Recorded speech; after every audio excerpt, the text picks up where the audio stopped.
دو قلب داشتم ای کاش در زمان ندیدن، یکی برای تو می شد، یکی برای تپیدن.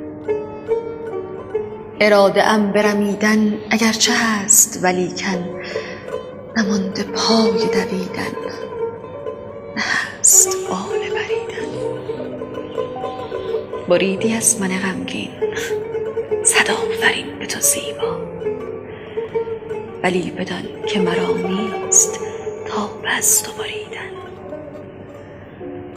چه داغ‌ها که ندیدم، چه دردها نکشیدم، تو هم بگو چه کشیدی به غیر دست کشیدن. عبور کردی و رفتی چنان که هیچ نبودی، رسیدن از تو جدایی، درود